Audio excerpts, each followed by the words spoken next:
Integral to every society, comedy is there to ridicule the powerful and relieve the rest of us.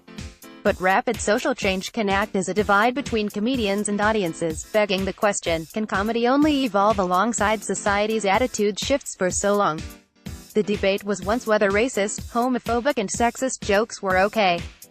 And while that has long been shut down with a resounding no, social change is causing a new divide between those who think that comedy shouldn't offend, and those who insist offending is at the heart of good comedy, alongside the argument that comedians are too offensive versus audiences being too easily upset. Both comedians and their audiences are reflecting recent cultural shifts society has made towards a more inclusive society, including improved attitudes towards gender equality and LGBT rights.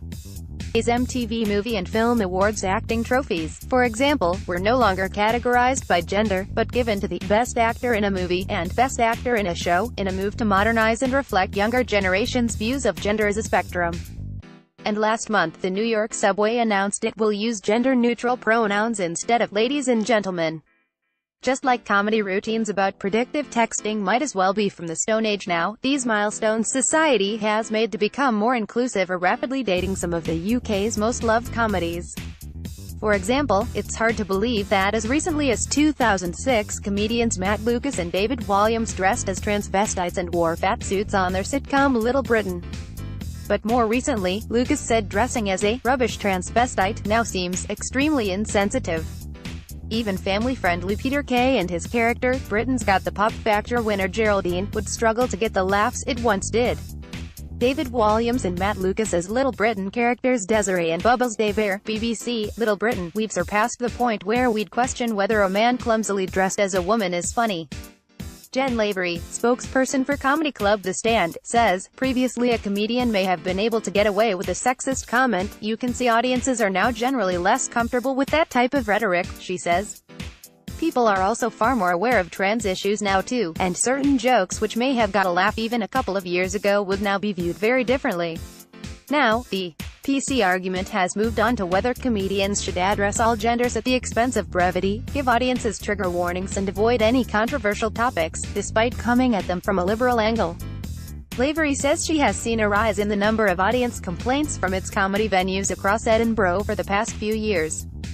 Some of these, she says, are knee-jerk reactions to a specific word or phrase, without paying attention to the context, like when someone complained about a comedian making jokes about epilepsy, despite the fact the act had made clear that they themselves were epileptic.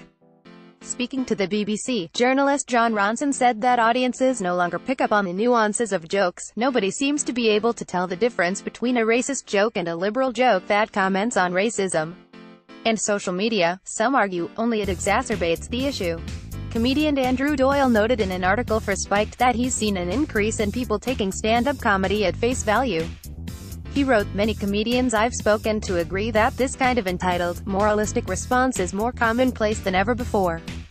Perhaps it's related to what psychologists have identified as a general escalation of narcissistic behavior. Or maybe it's an inevitable byproduct of social media, through which offense-seeking has turned into a kind of amateur sport. British comedian Gina Bashir now lives and works in the US, but began her career in the UK, and recently argued on BBC Radio that there's been a big shift in everybody getting offended about everything. She said social media has amplified how audiences respond when they hear something they don't like. Usually, when people were offended they walked out and told their friends and family and that was the end of it. Now, everybody has an opinion and everybody has to let everybody else know what this opinion is and something has to be done about it. Gina Yashir worries that social media has amplified people's offended responses, Getty, and this is affecting comedians, according to Doyle. He says, easily offended audiences aren't necessarily a threat to comedy insofar as the best comedians will always say whatever they want irrespective of societal pressures to tone down. That said, for economic reasons more and more comedians are self-censoring. Comics who make controversial decisions in their writing tend not to make the transition to television, for obvious reasons. And comedy club promoters are unlikely to rebook acts if they are perceived to be divisive. But not all comedians are noticing a shift towards more easily offended audiences, and say this could come down to demographics. Jenny Eclair said on BBC Radio that her audience doesn't mind being addressed within the constraints of traditional male and female genders. She said they aren't particularly petty, because they're middle-aged women with real issues to deal with, such as dying parents and redundancies. They have bigger fish to fry. They aren't actually sitting there thinking, "Oh, they called us ladies and gentlemen. I don't like that," she said. Doyle agrees that comedians shouldn't have to change how they address their audience, or refer to men and women. He says, "I'd only laugh if anyone made the suggestion. It sounds like the sort of thing the Daily Mail invent to show how PC has gone mad."